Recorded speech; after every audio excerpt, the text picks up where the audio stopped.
Alors, c'est de ça qu'avait l'air le quartier aux abords de la Maison-Blanche hier. Événement épouvantable. Deux jeunes personnes, deux membres de la Garde nationale des États-Unis qui a déployé Donald Trump dans la capitale, ont été tirés à bout portant. Suspect qui a été arrêté, lui aussi, là, qui est dans un état critique. En fait, les trois personnes, le suspect et les deux membres de la Garde nationale sont dans un état critique. On va rejoindre tout de suite Raymond Filion qui a suivi cette affaire. Raymond, on imagine un peu l'émoi là, aux abords de la Maison-Blanche.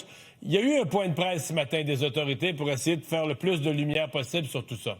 Ben voilà, et on a dévoilé les identités, là, autant des victimes que l'identité du suspect dans cette histoire-là. Mario, vous avez raison, ce sont deux jeunes militaires, des membres de la Garde nationale de Virginie-Occidentale, des jeunes dans la jeune vingtaine, hein? Sarah Beckstrom, 20 ans, Andrew Wolf, 24 ans. On dit qu'ils ont été tous les deux tirés à bout portant hier après-midi à quelques coins de rue au nord-ouest de la Maison-Blanche, tout près d'une station de métro, un secteur très achalandé, particulièrement l'après-midi. Hein. Il y a beaucoup de monde dans les rues de Washington en plein milieu de l'après-midi.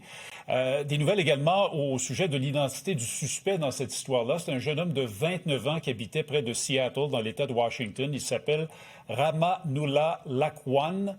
Peut-être qu'on est en mesure de voir sa photo. Là, elle a été rendue publique ce matin. Et Raymond, on comprend que lui est parti de la côte ouest de Seattle et aurait traversé le pays complètement pour aller poser ce geste-là, tirer des gardes nationaux au hasard dans Washington. C'est ce qu'a dit le FBI ce matin, que le but de son voyage en voiture, il a traversé les États-Unis pour se rendre dans la capitale américaine et son but, selon les autorités, c'était de perpétrer l'acte qu'il aurait perpétré hier après-midi. Le FBI a dit ce matin qu'il est sous enquête pour terrorisme, Mario. On parle d'une attaque ciblée, d'une embuscade.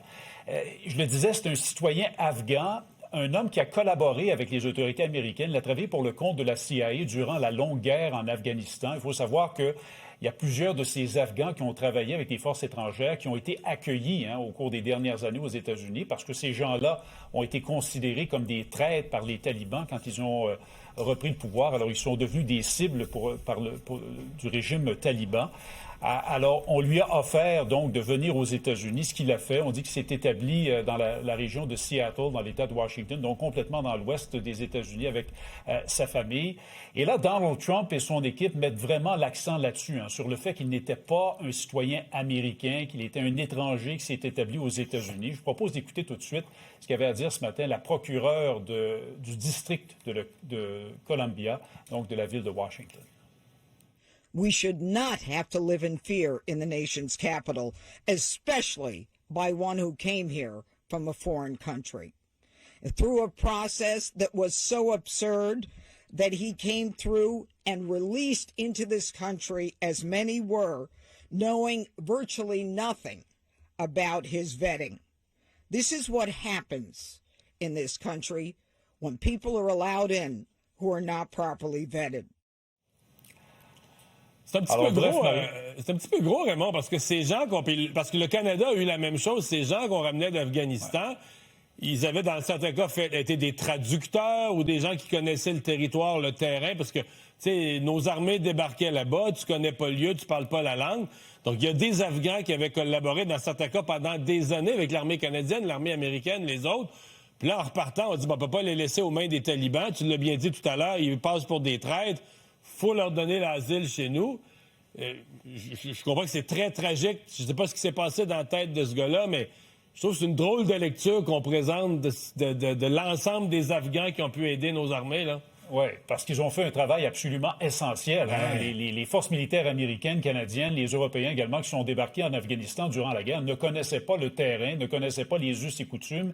Ils avaient vraiment besoin de ces collaborateurs, des gens locaux, donc des gens qui connaissaient très bien l'Afghanistan. Mais ce qui est particulier, pour revenir à ce qu'on vient d'entendre de Mme Pirro, Mario, c'est que, oui, cet individu est entré pendant que l'administration Biden était au pouvoir, donc en 2021 aux États-Unis. Mais ce qu'on ne dit pas, c'est qu'il aurait obtenu l'asile aux États-Unis au mois d'avril dernier, il y a quelques mois, sous l'administration de Donald Trump. Alors, quand on dit que ses antécédents n'ont pas été adéquatement vérifiés, il y a peut-être un travail de la part de l'administration de Donald Trump qui n'a pas été fait. Remarquez qu'aussi, on ne savait pas s'il y avait quelque chose dans son dossier à lui. Peut-être qu'il n'y avait absolument rien dans ses antécédents, cet individu de 29 ans, qui laissait présager ce qui s'est passé hier. Parce que Raymond, on n'a pas trouvé à cette heure-ci dans son ordinateur ou un papier ou un document qui... Parce qu'on ne comprend pas ses motivations, en fait. On n'a aucune indication pourquoi il aurait fait ça, là. Absolument pas. Ou en tout cas, si on les comprend, ça n'a pas été rendu public ce matin durant le point de presse.